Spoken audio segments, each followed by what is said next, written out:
کریم آقا عوف بن مالک کی روایت مل گئی جی، فرمایا 6 باتیں قیامت سے پہلے ہوں گی، تو جب وہ ہو جائیں سمجھنا قیامت قریب ہے، آنے والی ہے۔ نمبر 1، میرا وصال، ظاہراً دنیا سے پردہ فرما جانا، یہ بھی قیامت کی نشانی ہے۔ دوسری، بیت المقدس فتح ہوگا۔ تیسری، اچانک اموات، وبا اس طرح پھیلے گی جب جیسے بکریوں کی طرح لوگ مرنے لگیں گے۔ تیسرا، سرمایہ داری کی کثرت، کسی کو 100 اشرفیاں ملیں گی وہ بھی پھر خوش نہ ہوگا۔ فتنے کی بیماری جو عرب کے ہر گھر میں داخل ہوگا، اور پھر صلح نامہ جو مسلمانوں اور بنو اصغر یعنی رومیوں کے درمیان ہوگا، پھر اس صلح نامہ سے پھر جائیں گے۔ رومن، نیٹو، یہ ویسٹ امریکہ، ان کے ساتھ صلح نامہ ہوگا، پھر جائیں گے وہ۔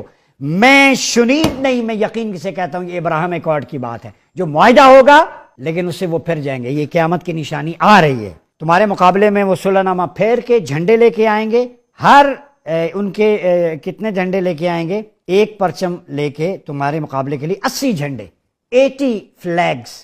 یہ نیٹو کو ذہن میں رکھیں، حضور نے پہلے بتا دیا 12,000 ہر جھنڈے کے نیچے آدمی مسلمانوں سے لڑیں گے، تو یہ 9,60,000 کی آرمی ہے نیٹو کا لشکر مراد ہے۔ یہ دجال کا لشکر ہوگا، دجال کے لشکر کی تیاری ہو رہی ہے، حضور نے پہلے پالیسی میکنگ دے دی، اب آپ سوئے رہیں تو وہ ایک الگ بات۔ پھر معاذ بن جبل کی روایت ہے، قال رسول اللہ صلی اللہ علیہ وسلم عمران و بیت المقدس، یہ روایت غور سے سنیں، خراب و یثرب، بیت المقدس جو ہے کی آبادی مدینے کی ویرانی ہوگی۔ عمران آبادی کو کہتے ہیں، بیت المقدس کی آبادی یہودی آباد کاری سے ہونی۔ اس سے صحابہ نے پوچھا، فرمایا جب یہودی آباد ہو جائیں، اب آباد ہوئے نا 48 کے بعد سے اب تک، اب وہ گریٹر اسرائیل بننے جا رہا ہے، تو جب حضور نے فرمایا بیت المقدس آباد ہو جائے تو سمجھیں مدینے میں ویرانی ہوگی۔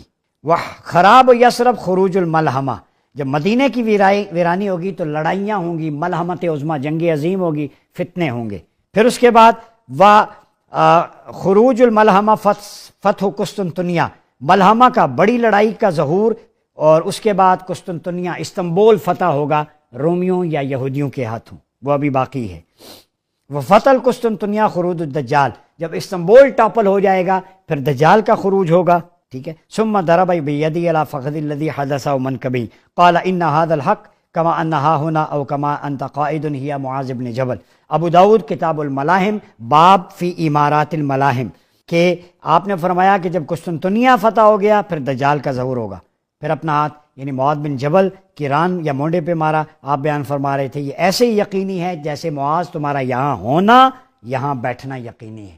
مسلمانوں، بیت المقدس کی آبادی یہودیوں کے ذریعے، اس سے مدینے کی ویرانی جو آپ دیکھ لیں جو حالات جا رہے ہیں، پھر ملحمت العظمیٰ بڑی جنگ جس کے نتیجے میں قسطنطنیہ کی فتح، استنبول کی، میں ایونٹس کی چین بتا رہا ہوں، استنبول ٹاپل ہوگا، دجال کا خروج ہوگا۔ تیاریاں پکڑ لو، میں شرح صدر سے کہہ رہا ہوں، ہم کارنر پہ بیٹھے ہیں، ساری پالیسی اللہ اور رسول نے بتا دی، اب بھی اگر آنکھیں بند کر لیں، دلائل دے دیے اس کے حق میں، تو میں جہالت کے سوا اور کچھ نہیں کہوں گا۔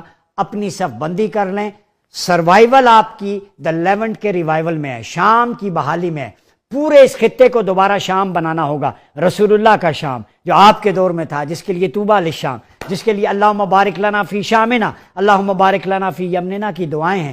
جب تک وہ نہیں بنے گا خلافت ریوائیو نہیں ہوگی، جب تک خلافہ کا ریوائیول نہیں ہوگا تو ہم کسی صورت نیشن سٹیٹ میں بٹ کے کامیاب نہیں ہوں گے۔